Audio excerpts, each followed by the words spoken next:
अस्सलाम वालेकुम guys, welcome to developer Den. आज हम कवर करने वाले हैं मज़ीद कुछ टॉपिक्स। ग्लोबल वेरिएबल, ग्लोबल में बहुत सारे वेरिएबल में जो कि पोस्ट है, गेट है। और इसके बेसिकली ग्लोबल वेरिएबल की पहचान क्या होती है? पहचान ये होती है कि आप जो है हर कोई ऐसी चीज़ पीएचपी में जिसके आगे डॉलर के आगे अंडर स्कोर लगाओ तो वो आपका ग्लोबल वेरिएबल होता है। ठीक है।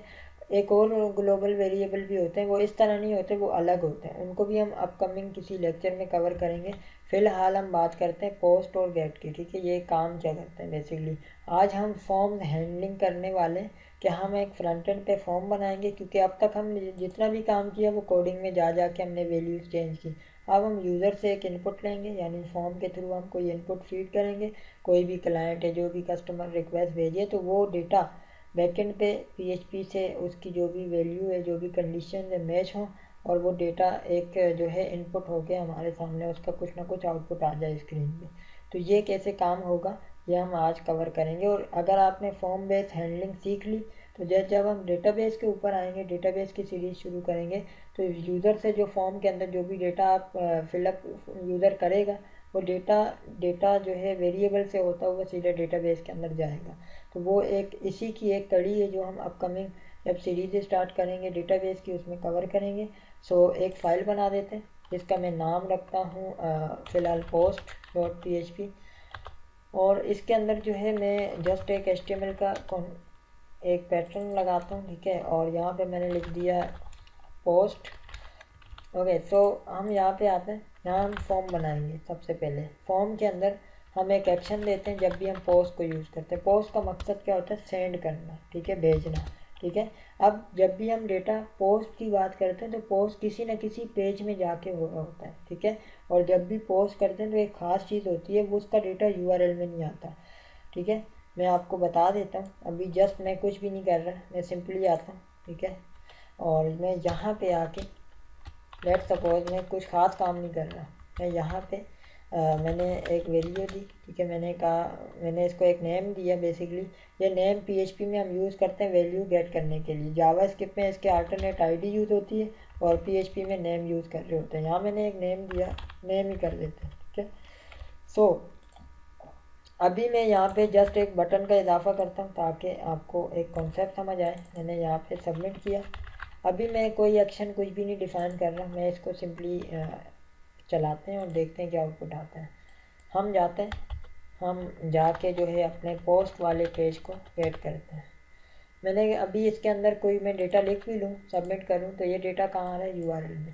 जो भी चीज़ आपकी इस तरह यूआरएल में आ रही हो, ये पोस्ट नहीं कहलाती, बेसिकली ये गेट कहलाती है। ठीक है, कोई डेटा यूआरएल में आए तो वो गेट होता है, और अगर कोई डेटा ऐसा है जो यूआरएल में नज़र नहीं आ रहा तो वो पोस्ट होता है। ठीक है। सो अब कैसे होगा? अगर मैं यहाँ पे जाके एक मेथड लगाऊँ, ठीक है, उस मेथड का नाम मैं रखूँ पोस्ट। और मेथड बेसिकली फॉर्म के दो होते हैं, या पोस्ट होता है या गेट होता है। और एक्शन हम डिफ़ाइन कर दें। एक्शन आप किसी और पेज का भी दे सकते हैं। फ़िलहाल मैं post.php इसी के अंदर हम रहते हुए काम करेंगे। आप चाहें तो PHP की अलग से फाइल भी बना के ये डेटा वहाँ भी भेज सकते हैं। सो अब अगर मैं इसको दोबारा रिफ़्रेश करूँ, ठीक है, तो अब अगर आप देखें तो जो भी लिख रहा हूँ वो डेटा शो नहीं हो रहा। ठीक है, इट्स मीन कि ये पोस्ट किसी न किसी जगह जाएगा। ठीक है, और हर पोस्ट का एक एक्शन होता है। ठीक है, इस चीज़ को फ़िलहाल आप समझें। अब ये डेटा तो हमने यहाँ लिख लिया नेम। मैं एक और वैल्यू सपोज टू रख लेता हूँ, मैंने कहा पासवर्ड। ठीक है, और इसकी फील्ड हम पासवर्ड वाली कर देते हैं। अब हमें टेक्स्ट बॉक्स इनपुट जो है इसको भी लेना होगा, तो यहाँ पे हमने नेम दे दिया। लेट सपोज मैं अभी इसकी कंडीशन लगाता हूँ लॉगिन की। ठीक है। सो हम आते हैं अपने PHP के काम कैसे इसके ऊपर अप्लाई करें, PHP में कैसे रखें। तो हम PHP का टैब ओपन करते हैं। क्योंकि हमारा एक्शन पोस्ट यही फाइल है तो हम यहीं पे काम करेंगे। अच्छा, यहाँ पे एक बेसिकली कुछ लोगों को इशू आता है अक्सर, और ये एक कॉमन इशू है। क्या है कि हम डायरेक्ट वेरिएबल बनाएं और अंडर स्कोर अगर मैं पोस्ट करूँ, अंडर स्कोर पोस्ट ये ग्लोबल वेरिएबल का साइन है, और इसके अंदर हम की देते हैं। बेसिकली वो की क्या है? जो हम यहाँ पे नेम देते हैं यही की है, जो कि हम जिसके थ्रू इसको पता चलेगा कि कौन सा डेटा है जिसको पोस्ट करना है, यानी लाना है। ठीक है, तो अगर मैंने इसको अब इको करूँ नेम को, ठीक है, तो आप देखें एक एरर आ रहा है। अगर मैं रिफ्रेश करूं तो ये कह रहा है अनडिफाइंड नेम, लेकिन जब मैं लिखता हूं और सबमिट करता हूं तो डेटा ले आता है। उसकी रीज़न क्या है कि अभी पहले जब फर्स्ट टाइम चलाते हैं तो इसका ताल्लुक बटन के साथ तो था नहीं, तो ये डायरेक्ट डेटा ले आया। और जब हमने इसमें लिख के कुछ सबमिट किया, सबमिट तो बटन से होगा, और जब सारी चीज़ें चलती बटन से हैं तो फिर आपको कंडीशन कहाँ लगानी होगी, इस बटन पे। ठीक है, आपको डायरेक्ट आप नहीं लगा सकते। अब इसके लिए आपको एक बेसिकली एक कंडीशन है, जैसे हमने पहले ही पढ़ा इफ़ का। तो यहाँ पे इफ़ के अंदर एक इस सेट का मेथड है जो कि आपकी बेसिकली जो भी आपके वेरिएबल्स होते हैं, जो रिक्वेस्ट होती हैं, उसको ये देख रहे होते हैं कि आया ये वाकई सेट है, यानी पहले से बनी हुई है या नहीं बनी हुई, उन कंडीशंस को चेक कर रहे होते हैं। तो हमने लॉगिन बटन पे रख दिया कि आप सबसे पहले इस बटन को चेक करो। अगर ये बटन, इसकी जो की है ये अवेलेबल हो और इसका एक्शन भी डिफाइन हो, पोस्ट सब कुछ ठीक हो, तो फिर इसके अंदर जो भी चीज़ें हों उनको गेट करो। अब मैंने यही काम किया इसके अंदर। अब ये डायरेक्ट शो नहीं होगा क्योंकि हमने बटन पे कंडीशन लगा दी है। अब एरर भी नहीं आ रहा, जो मैं लिखूँगा तब डेटा आएगा, वरना नहीं आएगा। ठीक है, इसी तरह हम यहाँ पे एक और वैल्यू गेट करते हैं, पासवर्ड, जो हमने यहाँ पे दिया हुआ है। ठीक है, पासवर्ड के नाम से, और इसकी भी हम वेरिएबल रख लेते हैं पासवर्ड। ठीक है, और इसको भी अगर हम देखें तो यहाँ पे क्या शो हो रहा होगा, पासवर्ड। ठीक है, अगर मैं यहाँ देता हूँ और यहाँ पे मैं कुछ भी देता हूँ तो ये शो हो जाएगा। यहाँ मैंने लिखा निशान 123, तो ये इस तरह शो होगा। ठीक है, तो ये आपका पोस्ट है। ठीक है, अच्छा, अक्सर औकात हमें हमसे कुछ मिस्टेक हो जाती है, या जब भी हम आगे डेटाबेस पे भी काम करेंगे तो बेहतर तरीका है कि आप इस तरह एक एक लाइन को इको ना करें, बल्कि आपके पास एक और प्रिंटिंग का तरीका है। वो बेसिकली आपका ना पूरा जितना भी डेटा होता है उसको एसोसिएटिव एरे में कन्वर्ट कर देता है। एरे क्या होता है हम अपकमिंग वीडियोस में बात करेंगे कि उसकी कितनी टाइप्स हैं और उसको यूज़ किस लिए किया जाता है। फ़िलहाल आप जस्ट एक कॉन्सेप्ट अभी आपको समझ आ जाएगा। मैं यहाँ पे रखता हूँ पोस्ट को। ठीक है, और मैं जस्ट इसको प्रिंट करता हूँ इस तरह। तो अब आपको ये पूरी इसकी डिटेल ले लेगा। अगर मैं लिखता हूँ इसके अंदर, मैंने लिखा अली 123 और सबमिट, तो ये मुझे बता रहा है कि आपका एक अरे है जिसके अंदर नेम अली और पासवर्ड क्या है 123। आपको की भी दे रहा है और उसके साथ पासवर्ड भी आपको डिफाइन कर रहा है, उसकी वैल्यू भी दे रहा है। तो बेसिकली अरे के अंदर बहुत सारी टाइप्स होती हैं। ठीक है, सिंगल होता है, ठीक है, एसोसिएटिव वाला होता है। ठीक है, बेसिकली पीएचपी के अंदर डिफरेंट तरह के एरे होते हैं, तो हम उन सबको कवर करेंगे। फ़िलहाल ये एक टाइप है जिसके थ्रू इस कमांड के थ्रू बेसिकली ये एसोसिएटिव एरे बनाता है, जिसकी पूरी डिटेल आपको की और वैल्यू की शक्ल में नज़र आ रही होती है। ठीक है, सो और ये बहुत अच्छी बेस्ट प्रैक्टिस है कि आप जो है कुछ भी आउटपुट जब फॉर्म बनाते हैं तो उसके अंदर उसको इस तरह गेट कर लें ताकि आपकी वैल्यू पता चल जाए। कोई मसला होगा, लेट सपोज मैं यहाँ पे कुछ गलत कर देता हूँ।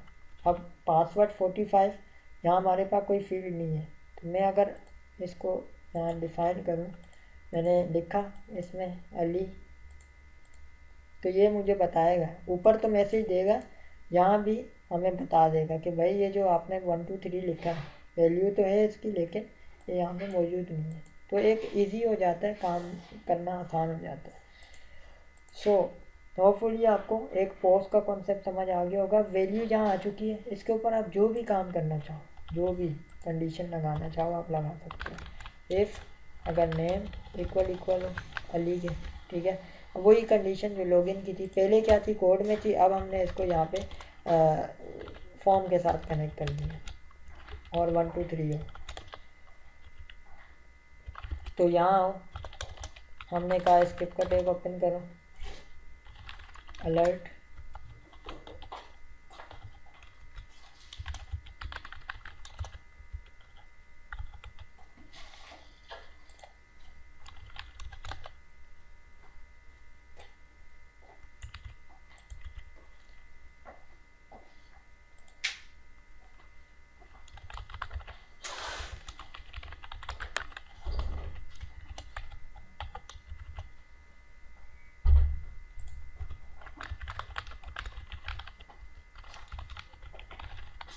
सो हमने एक कंडीशन लगाई, इफ़ अगर नेम इक्वल इक्वल हो अली के और पासवर्ड इक्वल इक्वल हो 123, तो इको के अंदर हमने नॉर्मल में प्रिंट कर सकता था, बट मैंने स्किप का टैग इको के अंदर लगाया। डायरेक्ट हम नहीं लगा सकते PHP के अंदर, तो हमने डबल कोटेशन के अंदर जो भी हम HTML CSS जो भी लगाना चाहें लगा सकते हैं, क्योंकि PHP एम्बेड लैंग्वेज है। तो स्किप के अंदर हमने अलर्ट चलाया और इसको टैग को क्लोज करने के बाद हमने इसका जो डबल कोटेशन है इको का वो बंद कर दिया, ठीक है। और नॉर्मली अंदर जो भी आप करना चाहो वो कर सकते हो। हमने लॉगिन का मैसेज दिया अलर्ट में, और इसी तरह यहाँ इनवैलिड यूज़र नेम पासवर्ड, ठीक है। हम चाहते तो नॉर्मल भी कर सकते थे, कोई ख़ास इशू नहीं था। सो अब हमने ये लॉजिक लगा दी, ठीक है, जो कि अभी हमने रिसेंटली पढ़ी है इफ़ एंड एल्स। अब मैं यहाँ आता हूँ, यहाँ मैंने लिखा अली 1 2 3। अगर कंडीशन ट्रू है तो ये सबमिट पे ले जाएगा और हमें बताएगा कंडीशन ट्रू है। देखते हैं जी कंडीशन क्या है हमारे पास, ट्रू नहीं है। उसकी रीज़न क्या है कि यहाँ पासवर्ड हमारा जो की है वो मैच नहीं कर रहा, क्योंकि यहाँ पे क्या है पासवर्ड और यहाँ हमने क्या दिया हुआ है पास, ठीक है। सो अब हम दोबारा आते हैं और इसको रिफ्रेश करते हैं। मैंने लिखा अली 1 2 3, सबमिट करते हैं तो लॉगिन हो चुका है, ठीक है। और अगर मैं यहाँ पे गलत पासवर्ड दूँ, मैंने कहा अली और पासवर्ड गलत, तो ये रॉन्ग, ठीक है। अब कौन सा यूज़र लॉगिन है ये भी हम शो करवा सकते हैं, ठीक है। हम यहाँ पे सिंपली रख दें, और हम इसको अलर्ट में भी रख सकते हैं और नॉर्मल भी रख सकते हैं, ठीक है। अलर्ट में भी रखना चाहते हैं तो आप इसको रख सकते हैं सिंपली। मैं यहाँ जाता हूँ, मैं यहाँ पे जाके सिंपली डॉलर के साथ मैं रख देता हूँ नेम को, तो ये आपका जो डेटा है वो शो हो जाएगा। बट बेस्ट तरीका ये है कि अगर आप काम कर ही रहे हैं तो इसमें आप फिर इसमें डबल कोटेशन दें, और फिर आप अपनी वैल्यू जो भी डिफ़ाइन करना चाहें वो आप यहाँ पे डिफ़ाइन कर दें। इस तरह सिंगल कोटेशन था, उसके अंदर अगर आपको मज़ीद देना है तो डॉट कर दें, ताकि आपका ये एरर भी रिजॉल्व हो जाए, ठीक है। डबल कोटेशन और उसके अंदर डॉट। अब हम चलाते हैं दोबारा, मैंने वैल्यू दी प्रॉपर, तो ये मैसेज आ गया और उसके साथ वैल्यू आ गई। होपफुली आपको कॉन्सेप्ट समझ आ गया होगा कि हम किस तरह फॉर्म्स के ऊपर काम कर सकते हैं। अच्छा, इसके अंदर मैं मज़ीद कुछ चीज़ें कवर करवा दूँ।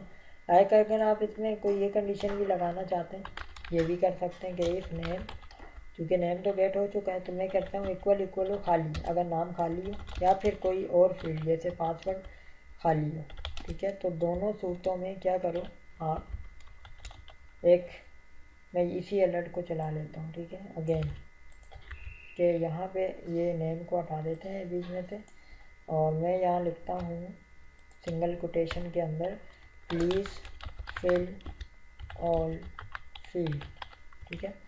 और अदरवाइज़ अगर सारी फील्ड फिल हो, तो जैसे होता है कोई फील्ड ब्लैंक हो जाती है, तो नॉर्मल हम HTML की रिक्वायर्ड भी लगा सकते हैं। यहाँ इतना लंबी चौड़ी कंडीशन ना लगाऊँ, मैं यहाँ पे रिक्वायर्ड लगा दूँ तो भी काम हो जाएगा। बट अगर आप PHP की वैलिडेशन की बात करें तो फिर आप इस तरह लगा सकते हैं, ठीक है। मैं कोशिश कर रहा हूँ कि इफ़ एंड एल्स को भी इसके साथ साथ यूज़ करूँ, ताकि आपको एक्चुअल में इफ़ एंड एल्स का भी कॉन्सेप्ट समझ आए कि वो हम कैसे अपनी प्रोग्रामिंग में यूज़ करते हैं, और इसको हम आगे चल के मज़ीद भी अच्छे से जो है जगह जगह यूज़ करेंगे। सो अब हम दोबारा आते हैं, ठीक है। सो आके दोबारा रिफ़्रेश करते हैं, और मैं कोई भी फील्ड, सपोज़ मैंने ये रखा और सबमिट किया, ये कह रहा है ऑल फील्ड, ठीक है, जब तक हम दोनों फिल नहीं कर देते, ठीक है। अब दोनों में फिर हमने एक और कंडीशन लगाई, अगर ट्रू हो तो वो इस पे ले जाए, और अगर हम वैल्यू दे दें गलत तो ये फिर इस पे ले जाए, ठीक है। सो होपफुली आपको एक पोस्ट का कॉन्सेप्ट तो समझ आ गया होगा कि पोस्ट क्या कर रहा होता है। अब गेट क्या करता है, गेट को समझते हैं। लेट्स सपोज मैंने यहाँ पे एक नेम दिया हुआ है, ठीक है, जो कि हम दे रहे हैं, जिसका नाम है अली। मैं चाहता हूँ कि ये जो नेम है ये अलग एक किसी जगह आ जाए, या कि एक URL बन के आ जाए। अक्सर ऐसा होता है जब हम कोई गेट की बात करते हैं, गेट किस लिए यूज़ होता है, तो बेसिकली गेट एक URL बनाता है। लेट्स सपोज मैं ये चाहता हूँ कि अगर मेरी कंडीशन ट्रू हो जाती है तो क्या करो, एक इको में एक बेसिकली URL बनाओ ahref का, ठीक है, href का URL बनाओ, ठीक है, और यहाँ पे लिखो व्यू डिटेल, व्यू यूज़र, ठीक है। अब व्यू यूज़र का एक आपने लिंक क्रिएट कर दिया, ठीक है, एंकर। ये बेसिकली यूज़ का होता है यूआरएल के थ्रू, यानी कोई डेटा आपने पोस्ट किया और उसकी आप डिटेल यूआरएल में देखना चाहते हैं तो उसके लिए हम इसको यूज़ करते हैं। इसकी एक लाइव एग्जांपल दूं तो जब हम कोई ऑर्डर बुक करते हैं उसकी स्लिप जनरेट होती है, ठीक है। तो उसकी स्लिप के लिए हमें एक इनवॉइस आईडी चाहिए होती है, हर स्लिप का अपना एक ऑर्डर नंबर होता है, एक इनवॉइस होती है, उसके थ्रू उसकी पूरी जो डेटा है वो निकल के आ रहा होता है, ठीक है। अब वो डेटा, वो इनवॉइस आईडी आप रैंडम भी जनरेट कर सकते हैं, आप डेटाबेस से भी ला सकते हैं, लेकिन उसके लिए वो जो बेसिकली डेटा जो यूआरएल से आईडी को गेट करके लाता है वो उसके लिए हम गेट को यूज़ करते हैं, ठीक है। गेट बनता कैसे ये आप समझ लें। गेट बेसिकली यहाँ मैंने एक पेज दिया जो कि है नहीं, अभी हम बना लेते हैं। मैंने इसका पेज का नाम रखा यूज़र, ठीक है। यूज़र डिटेल कर दी .php, क्वेश्चन मार्क लगाया। क्वेश्चन मार्क एक बेसिकली एक इसको हम कहते हैं कि एक पैरामीटर जब हम यूज़ करते हैं तो उसके लिए हमने यहाँ पे एक फर्जी एक नाम दिया। मैंने कहा कि भाई एक नेम ले जाओ। क्या नेम ले जाओ, वो नेम कहाँ से आएगा, इसको कैसे पता वो नेम कहाँ से आएगा। तो हम जो है इसको डिफ़ाइन कर देते हैं कि इसके अंदर वो वाला नेम लेके जाओ जो इक्वल हो किसके, ये जो हमारा नेम है, यानी ये जो नेम है ये वाला, ये नेम इसके अंदर लेके जाओ, ठीक है। और इस पेज पे लेके जाओ। हम एक फाइल बनाते हैं, हम यहाँ आते हैं, PHP का टैग ओपन करते हैं, ठीक है। अच्छा जी, सॉरी, अच्छा यहाँ पे हमने एक नेम को हमने गेट करना है तो गेट यूज़ करेंगे। अब हमारी यहाँ पे की कौन सी है, नेम। इस नेम को हम गेट करें, इसका नाम हम कुछ भी रख सकते हैं, ठीक है। हमने सॉरी यहाँ पे हम लिखेंगे नेम, और अब हम इसको इको कर देते हैं, ठीक है। इको कर दिया, मैं इसको H1 में करता हूँ ताकि आपको थोड़ा बोल्ड अंदाज में नज़र आए। हमने लिखा नेम और इसको हम H1 को क्लोज कर देते हैं, ओके। सो यहाँ पे क्लोज कर दिया हमने, ठीक है। अब हम आते हैं वापस और इसको एक दफ़ा फिर रिफ़्रेश करते हैं और यहाँ मैंने लिखा अली 1 2 3 और ये हमारी कंडीशन ट्रू है। सबमिट करते हैं तो एक यूआरएल आया, और यूआरएल में नीचे अगर आप गौर करें इस जगह पे आपको यूआरएल नज़र आ रहा होगा, नेम और नेम के आगे अली आ रहा है। जो हमने ऊपर लिखा है वो वैल्यू बैकएंड पे आ चुकी है। जैसे ही इस लिंक पे क्लिक करेंगे तो इसकी डिटेल यहाँ पे शो हो जाएगी।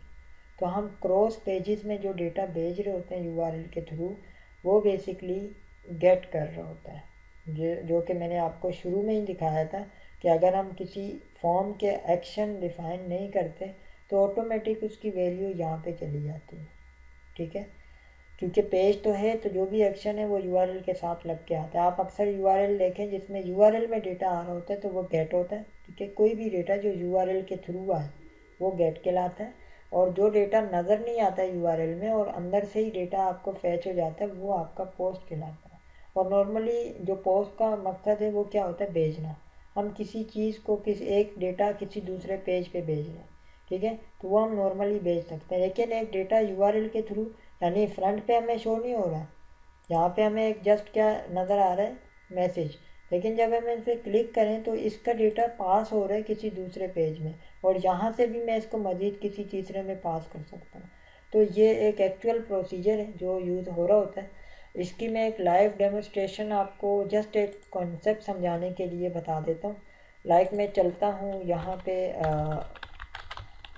इस वेबसाइट पे, ठीक है। ये बेसिकली वेबसाइट ASP.NET पे, बस जस्ट आपको मैं कॉन्सेप्ट समझाने के लिए एक चीज़ दिखाता हूँ। लाइव एग्जांपल आपको दिखा रहा हूँ ताकि आपको कॉन्सेप्ट समझ आ जाए। ये प्रोडक्ट्स आ रही हैं, ये डेटाबेस से उठ के आ रही हैं, ठीक है। मैं किसी भी प्रोडक्ट पे जाता हूँ, ये प्रोडक्ट्स की जो डिटेल आई ये देखें यूआरएल से उठ के आई, इसकी आईडी आई। तो ये भी एक गेट का काम है, ठीक है। यूआरएल से डेटा ला रहे हैं तो बैकएंड में एक्चुअल रियलिटी में जो गेट यूज़ हो रहा होता है वो इस मकसद के लिए होता है। और कल को जब हम कोई ऑर्डर बुक करेंगे तो उसकी जो प्रिंट स्लिप जो भी इनवॉइस आएगी वो बेसिकली वो भी उसका भी ताल्लुक इस गेट के साथ होगा कि यहाँ एक आईडी आ गई और जब आप क्लिक करें तो उसकी पूरी डिटेल एक यूआरएल के थ्रू आपके सामने लेके आ जाए। तो ये एक एक्चुअल में गेट हम इस तरह यूज़ कर रहे होते हैं। होपफुली आपको गेट का कॉन्सेप्ट भी समझ आ गया होगा कि गेट के थ्रू हम क्या काम कर सकते हैं, हम किस तरह कर सकते हैं। ठीक है, अब तक की वीडियो में इतना ही है। इस वीडियो में कोई भी कन्फ्यूजन आई हो तो आप कमेंट करके ज़रूर पूछें, और अगर आपको ये वीडियो पसंद आई है तो इस वीडियो को लाइक करें, शेयर करें, और अगर आप चैनल पर नए हैं तो चैनल को सब्सक्राइब करें, बेल का आइकन प्रेस करें ताकि तमाम लेटेस्ट वीडियोज़ आप तक पहुँचती रहें। मिलते हैं नेक्स्ट वीडियो में किसी नए टॉपिक के साथ। तब तक के लिए अल्लाह हाफ़िज़।